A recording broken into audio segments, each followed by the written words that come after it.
ज्योतिर्लिंग के दर्शन से जो फल मिलता है वो पार्थिव शिवलिंग के केवल एक पार्थिव शिवलिंग की पूजा करने से मिल जाता है। मणियों के शिवलिंग का जो सोने के शिवलिंग का जो त्रेता युग में, द्वापर में जो भारत के शिवलिंग की पूजा करने से मिलता है। हर हर महादेव दोस्तों, मैं कविता त्रिपाठी अपने YouTube चैनल में आप सभी का स्वागत करती हूँ। देखिए, सावन का महीना प्रारंभ होने वाला है, तो सावन के महीने में पार्थिव शिवलिंग की पूजा का विशेष महत्व होता है, क्योंकि सावन जो महीना है वो भगवान भोलेनाथ जी को समर्पित है। और भगवान भोलेनाथ जी सभी मनोकामनाओं को जो आपके भाग्य में है उनको भी देने वाले हैं, और जो आपके भाग्य में नहीं है उसको भी देने वाले हैं। तो ऐसे हैं भोलेनाथ। तो उनकी पूजा पार्थिव शिवलिंग बनाकर, क्योंकि देखिए कलयुग में जो बताया गया है वो पार्थिव शिवलिंग की पूजा का महत्व, विशेष महत्व बताया गया है। क्योंकि आगे वीडियो में बताऊंगी कि क्या महत्व होता है पार्थिव शिवलिंग की पूजा का। तो चलिए सबसे पहले जानते हैं कि पार्थिव शिवलिंग की पूजा को आपको कैसे करना है, साथ में विसर्जन आपको कैसे करना है। पार्थिव शिवलिंग की पूजा का पूजा सुबह करनी है, शाम को करनी है, तो सभी संपूर्ण जानकारी जुड़ी हुई आप सभी को इस वीडियो में आप सभी को जानकारी मिलेगी। एक रिक्वेस्ट है, अगर वीडियो थोड़ी भी हेल्पफुल रहती है, जानकारी पसंद आती है, तो प्लीज़ चैनल को सब्सक्राइब कर दीजिएगा, वीडियो को लाइक कर दीजिएगा और कमेंट में हर हर महादेव लिखना मत भूलिएगा। तो चलिए सबसे पहले देखिए, कोई भी आप एक गमला ले सकते हैं, कोई भी किसी पात्र में आप मिट्टी भर कर रख सकते हैं। गमले में भरकर आप ये पूरे सामान एक जगह भर कर रख लीजिए, वहीं पर आप पार्थिव शिवलिंग बनाकर पूजा कर सकते हैं। कि कोई आपका पेड़ है गमले में, उसके नीचे भी आप ये पूजा कर सकते हैं। सबसे पहले आपको जो गमला आपको जिसमें आपको पूजा करना है उसकी मिट्टी साफ़ स्वच्छ कर लीजिए अच्छे से, सावन आरंभ होने से पहले। उसके बाद आपको पूरी जो मिट्टी होती है उसको भुरभुरा रखना है, ज़्यादा गीला आपको नहीं करना है। हल्का सा छिड़काव पानी का देते हुए आपको शिवलिंग आकार दे देना है। इसमें जलाधारी बनाने की, नाग देवता बनाने की कोई आवश्यकता नहीं होती। केवल अगर आप शिवलिंग का निर्माण कर देते हैं तो उसी में शिव परिवार, समस्त शिव परिवार वास होता है। तो आप पूरे समस्त परिवार, शिव परिवार की पूजा भी हो जाती है, साथ में शिवलिंग की भी पूजा हो जाती है। तो देखिए, सबसे पहले शिवलिंग बनाकर आपको सबसे पहले जल अर्पित करना है, उसके बाद कच्चा दूध अर्पित करना है। मेरे से वीडियो स्किप हो गई थी इसलिए वो नहीं दिखा पाई आप सभी को। उसके बाद आपको समी पत्र मिल जाए, अक्षत चढ़ाइए, तिलक लगाइए, चंदन का तिलक लगाइए, भगवान को इत्र समर्पित कीजिए। भगवान को देखिए यहाँ पर समी का फूल मैंने अर्पित किया है, अगर आपको नहीं मिलता है तो समी पत्र भी समर्पित कीजिए। समी पत्र भी मैंने समर्पित किया है, वो वीडियो मेरे से स्किप हो गई थी इसलिए आपके साथ शेयर नहीं कर पा रही हूँ। उसके बाद आपको बेलपत्र पे राम नाम लिखकर समर्पित कर सकते हैं। साथ में देखिए एक उपाय बता देती हूँ जो रावण संहिता में बताया गया है।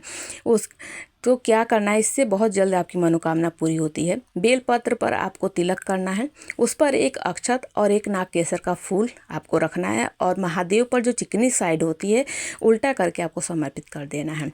इससे आपकी मनोकामना बहुत ही जल्द पूरी करते हैं महादेव।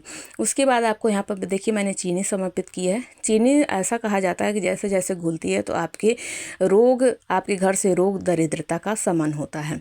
उसके बाद भगवान को सफ़ेद मिठाई के भोग लगाइए, मौसमी फलों का भोग लगाइए, और उसके बाद भोग लगाने के बाद आपको जो भी आप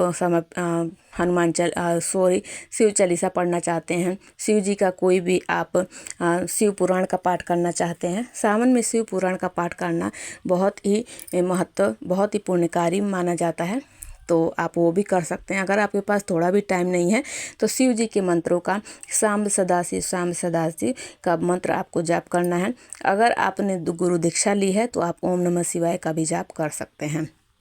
उसके बाद आपको आरती करनी है। आरती आप कपूर से भी कर सकते हैं और दीपक जो आपने प्रज्वलित किया है उससे भी कर सकते हैं। साथ में आपको दक्षिणा जरूर रखनी है।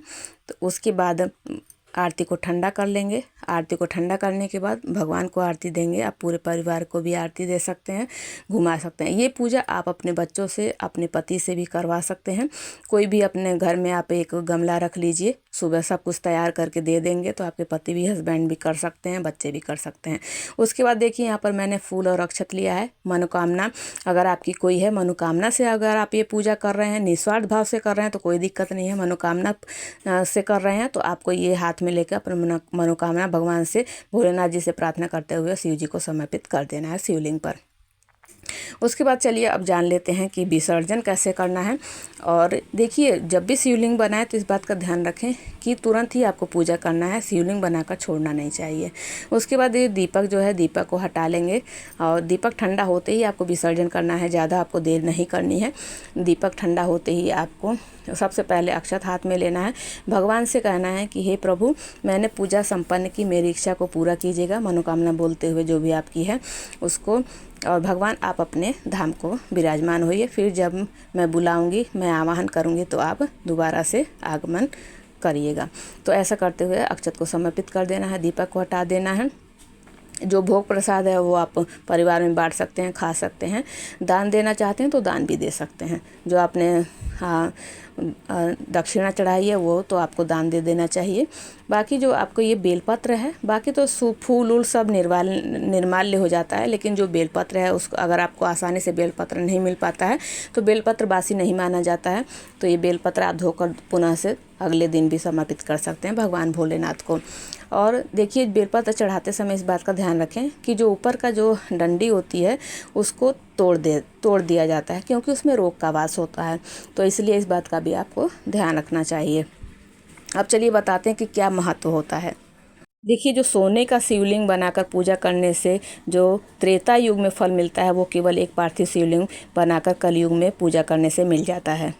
जो फल हमें द्वापर में पारद के शिवलिंग की पूजा करने से मिलता है वो केवल एक कलयुग में पार्थिव शिवलिंग बनाकर पूजा करने से मिल जाता है। फल हमें सतयुग में मणि का शिवलिंग बनाकर पूजा करने से मिलता है वो केवल कलयुग में एक पार्थिव शिवलिंग बनाकर पूजा करने से हमें मिल जाता है। तो पार्थिव शिवलिंग की पूजा, कलयुग में पार्थिव शिवलिंग की पूजा का ही विधान बताया गया शास्त्रों में। तो कैसी लगी वीडियो ज़रूर बताइएगा। और महादेव आपकी सभी मनोकामनाएं अवश्य पूरी करेंगे, क्योंकि भगवान भोलेनाथ तो केवल एक लोटे जल से ही प्रसन्न हो जाते हैं। तो कमेंट में हर हर महादेव ज़रूर लिखिएगा। मिलती हूँ नेक्स्ट वीडियो में। हर हर महादेव।